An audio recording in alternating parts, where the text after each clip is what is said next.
안녕하세요. 썰푸는 할매입니다. 코로나에 무더위에 요즘 힘드시죠? 저와 함께 사연 읽으시면서 잠시라도 힐링되는 시간이 되었으면 좋겠습니다. 그럼 오늘 사연 읽어드리겠습니다.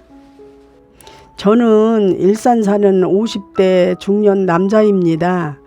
천당과 지옥을 오가며 가혹한 운명에 몸부림쳐야 했던 복권 당첨자의 처절한 인생 사연입니다.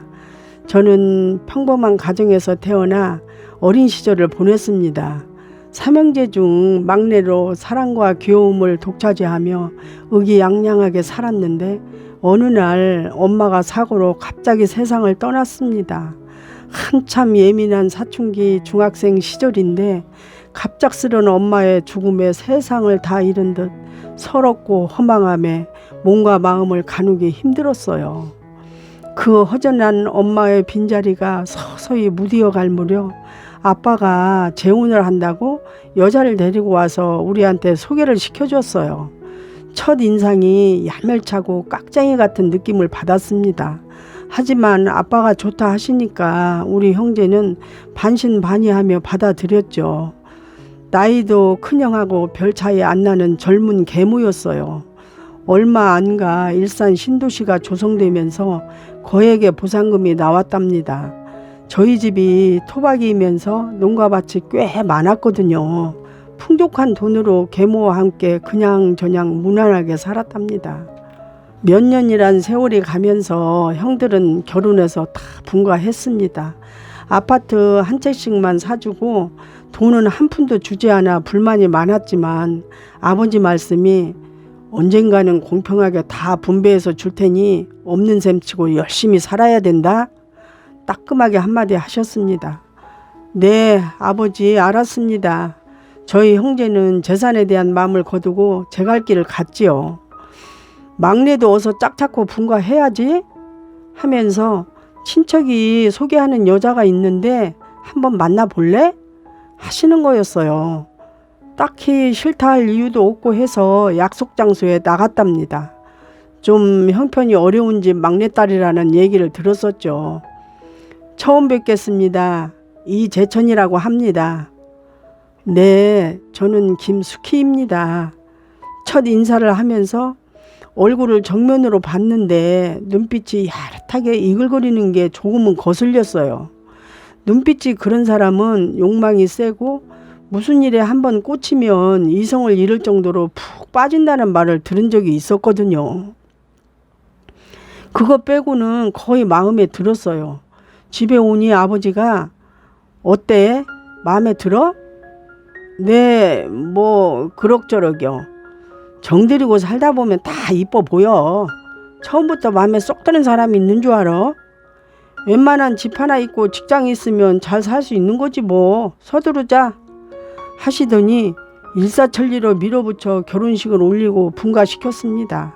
저는 고졸인데 꽤 괜찮은 직장에 다니면서 나름대로 부족하지 않은 신혼생활을 꿈같이 보내고 있을 때였습니다. 어느 날 고모님께서 연락이 왔는데 한번 보자는 것이었어요. 직장 근처 커피숍에서 만났는데 너희 계모에 대해서 굉장히 안 좋은 소문이 있는데 들은 적 있냐? 고 물었어요. 아니요, 금시초문인데요. 니네 계모라려니 집을 말아먹으려고 작정을 했는지 도박장에 드나들고 사교춤도 추러 다닌단다. 네 아버지는 모르고 있나 보더라. 내 친구의 친구가 직접 보았단다. 이걸 아버지한테 어떻게 알리면 좋겠냐는 것이었어요. 저는 심장이 뛰고 다리가 후들거렸어요. 그러게 자식 하나 없는 년한테 그 재산 다 맡겨놓으니까 지 멋대로 쥐락펴락 흥청망청 물만 난 고기처럼 돈지랄하고 미쳐서 돌아다니나 보더라. 저는 망설일 것도 없이 형들한테 이 사실을 알렸습니다. 형들이 노발대발 난리가 났어요. 셋이 만나서 아버지한테 모든 걸 말해드렸는데 생사람 잡지 마라. 그 사람이 심심해서 좀 다닌 걸 가지고 그렇게 모략하지 말라는 것이었어요. 고모와 함께 여러 가지 증거를 들이밀었죠. 그때서야 수긍하시고 우리 형제들에게 그나마 돈이 좀 남아있을 때 준다면서 수천만 원씩 똑같이 나눠 주었습니다. 저는 직장 생활은 성이 차지 않아 이궁리 저궁리 하던 때였어요. 그 사이에 아들도 태어났답니다. 때마침 친한 친구 녀석이 연락이 왔어요. 너 사업 한번 해볼 생각 없냐? 무슨 사업인데? 요즘 새로 뜨는 사업인데 땅 짓고 헤엄치기야. 자금이 1억 정도 드는데 내가 돈이 좀 모자라서 동업을 생각하는데 네가 제일 먼저 떠오르더라. 어때? 한번 생각해봐. 5천 정도 있으면 돼. 솔깃했죠. 전 월급쟁이 실증이 났던 터라 아버지가 준 여윳돈도 있으니까 해야겠다는 결심이 섰어요. 친구와 의기투합해서 빠른 속도로 진행했답니다. 아내도 돈 욕심이 많고 쓰기 좋아하니까 찬성하더라고요. 한동안 잘 돼서 풍족하고 나름 화려하게 잘 살았습니다. 그런데 어느 순간부터 매출은 줄고 여러 가지 문제점이 발생하면서 기울기 시작했답니다. 자금을 더 투자해야만 승산이 있다는 판단을 친구와 함께 했습니다. 집을 담보로 대출을 받아서 투자를 더 했어요. 그 친구도 똑같이 반반씩 투자했죠. 들듯 하면서 또 안 되고 다시 투자하고 고통스럽게 이어가다가 결국엔 집까지 다 날리고 빈털터리가 되었습니다.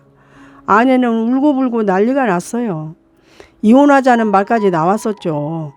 간신히 달래면서 당장 처자식하고 먹고 살아야 하니까 속칭 노가다 일까지 하면서 절망에 빠져 눈물겨운 삶을 이어가고 있었습니다.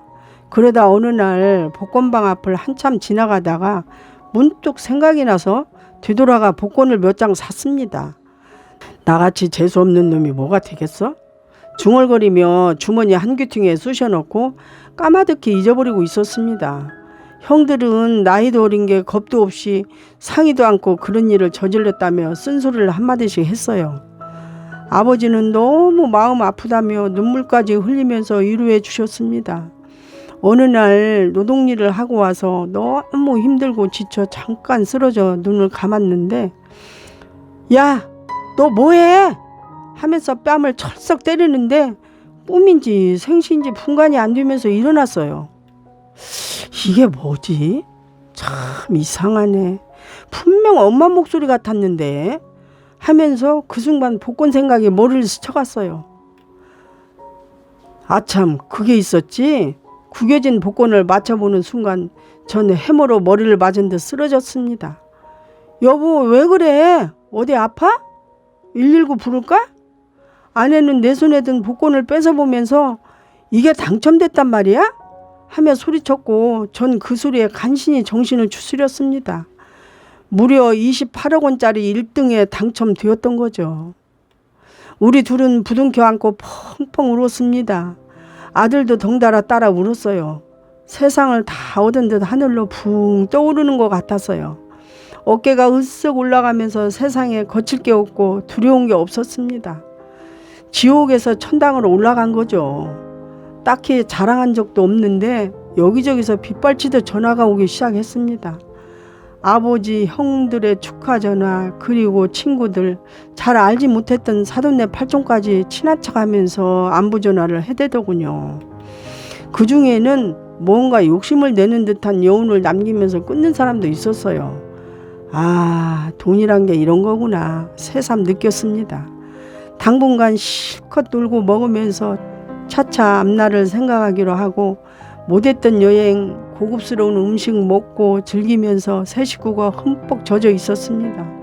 그런데 돈에 대한 향기에 취해보고 싶어서 10억이란 거액을 현금으로 찾아 장롱 속에 쌓아두고 수시로 냄새도 맡고 만져보면서 황홀함에 젖어 있었죠.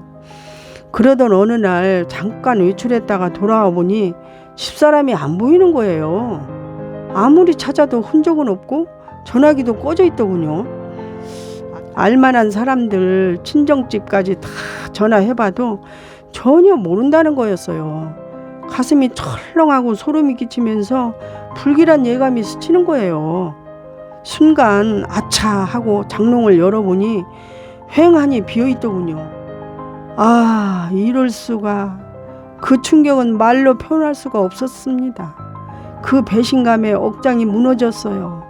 여자의 마음은 갈대라 하더니 알 수 없는 동물이구나. 그렇게 나름 잘해줬는데 왜 도대체 이렇게까지 했지? 화도 나지 않았어요. 우리 아들 철민이도 엄마를 부르며 울고 있는 겁니다. 사지가 떨리고 가슴과 머릿속에서 불길이 치솟는 것 같았어요. 사업에 실패해서 알거지가 됐을 때보다 10배는 더 충격적이고 비참했습니다. 처음 만났을 때 이글거리던 눈빛이 떠올랐어요. 그 돈을 보니까 눈이 뒤집혔던 거죠. 한탄하면서 술독에 빠져 있었습니다. 그 즈음에 형들이 위로한답시고 집으로 찾아왔더군요. 재수 씨를 찾아봐야 할 거 아니냐? 힘을 합쳐 한번 찾아보자. 사람 같지도 않은 년 찾을 길도 없고 찾고 싶지도 않아요. 모처럼 삼형제가 만나서 이런저런 얘기하다 보니 술판이 벌어졌습니다. 그래, 형들은 요즘 어떻게 지내고 있어요? 말이 떨어지기가 무섭게 큰형이 월급쟁이 지겨워서 조그만 사업 하나 시작했는데 자금이 없어 좀 힘들다. 그래서 말인데 너랑 같이 하면 어떨까 하는데. 예? 사업에 사자도 꺼내지 마세요. 내가 섣불리 사업한답시고 아버지가 주신 돈 다 털어먹고 얼마나 아프고 쓰린 시간을 보낸 줄 압니까? 그래, 네 맘 알아. 근데 이건 달라. 요즘 뜨는 인터넷 사업이라 큰 미천 드는 것도 아니고 머리로 하는 거라 망한다 해도 큰 타격 별로 없어. 그럼 형 혼자 하지 뭘 동업을 해요? 처음 시작이라 조심스러워서 인건비도 아낄 겸 너도 딱히 할 게 없으니까 하는 말이지. 그러자 작은 형이 끼어들었어요. 그거 참 좋겠다. 나도 끼워줘. 나는 직장에 하루 종일 얽매이지 않아도 되니까 겸해서 할 수 있어. 하는 것이었어요. 우리 셋이 힘을 합쳐서 집안 한번 일으켜 세워보자고 하였습니다. 주거니 받거니 술이 취해 정신이 혼미해지기 직전이었어요.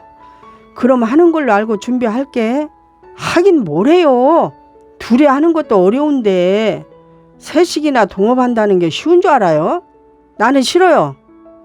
그럼 너하고 둘이만 하자. 둘째는 빠지고. 둘이고 셋이고 동업 싫어요. 그러자 둘째 형이 왜 나는 따돌리냐며 악을 쓰면서 큰형한테 대드는 거였습니다. 너는 원래 계획이 없었는데 왜 끼어들어 회방했냐며 살벌하게 언성이 높아지기 시작했답니다. 우리 애 잠에서 깨니까 다들 가라고 술김에 저도 큰 소리를 쳐댔지요. 네가 그렇게 잘났어? 이 새끼야. 이 새끼 저 새끼 하면서 멱살잡이를 하더니 옆에 조그만 과일칼이 있었는데 그 칼로 작은 형 허벅지를 찔렸어요. 말릴 겨를도 없이 순식간에 벌어진 일이었어요. 그렇게 심하게 싸우는 걸 본 적이 없는 아들이 놀라서 깨었는데 두려움에 벌벌 떨다가 순간적으로 경찰에 신고를 해버렸어요. 경찰이 와서 하는 말이 흉기를 휘둘러 상해를 입혔으니 살인 미수 겸 폭행죄로 셋이 다 조사받아야 된다고 경찰서로 데리고 갔어요. 술이 취해 정신이 오락가락 흥설수설하는 사람들을 수갑을 채워서 데려갔습니다. 그냥 넘어갈 수도 있었던 일이 크게 벌어진 거지요. 술김에 순간적으로 벌어진 일이니까 용서해달라고 빌었지만 소용없었고 칼을 쓴 큰형은 살인미수로 중형을 면치 못할 거라 했습니다. 이 소식을 들은 아버지는 심장마비로 쓰러져 병원에 입원했습니다. 의사가 하는 말이 아주 유중하고 낫는다 해도 몸의 절반은 못 쓰게 될 거라고 하는 거였습니다. 싸움 한 번 한 적 없는 온순하고 우애가 남달랐던 형제들이었는데 이런 일이 우리 집안에 벌어지리라고는 꿈에도 몰랐습니다. 나무가 가만히 있고 싶어도 바람이 흔들어댄다는 말을 실감했고 세상살이가 두려워졌습니다. 아버지, 형들, 도망간 마누라 생각하면 분통이 터지고 서럽고 외롭고 가슴이 찢어져 견디기 힘들었어요. 또 한 번 지옥으로 떨어진 거나 다름없었습니다. 맑은 정신으로는 살 수가 없어 술을 먹기 시작했어요. 알코올 중독이 돼가면서 방황은 점점 더 심해졌습니다. 그런데 어느 날 술 취해 있던 나에게 어디선가 한 사람이 나타났는데 누구누구 소개로 왔다고 하면서 같이 술친구나 하자고 하였습니다. 전 어차피 분별력도 별로 없었고 폐인이나 다름없는 상태라 그냥 그럽시다 하고 같이 시간을 보냈는데, 알고 보니 의도적인 접근이었고 타짜나 다름없는 도박꾼이었지요. 처음엔 그냥 간단히 술 한잔 하면서 잔든 대로 고스톱이나 치자고 하길래 그럽시다 하면서 재미삼아 하던 놀이가 점점 더 커졌고 그놈의 꼬임으로 인해 큰 도박판에 뛰어들게 되었습니다. 내 돈을 탐내고 계획적으로 접근한 거였는데 그 꼬임에 빠져버린 거지요. 결국 있는 돈 다 탕진하고 완전한 폐인이 되다시피 했답니다. 자살하려고 몇 번씩 시도했지만 결국 어린 아들 때문에 포기하게 되었습니다. 복권 때문에 주변 사람들 다 떠나보내고 천당과 지옥을 오가며 삶이 처참하게 무너져 버렸습니다. 감히 말씀드리는데 복권 당첨금을 타게 된다면 우물쭈물 하지 말고 무조건 땅이나 집을 산다면 실패가 없지 않을까 생각합니다. 저처럼 만신창이가 되지 마시기 바랍니다. 별로 유쾌하지 않은 걸 끝까지 들어주셔서 감사합니다.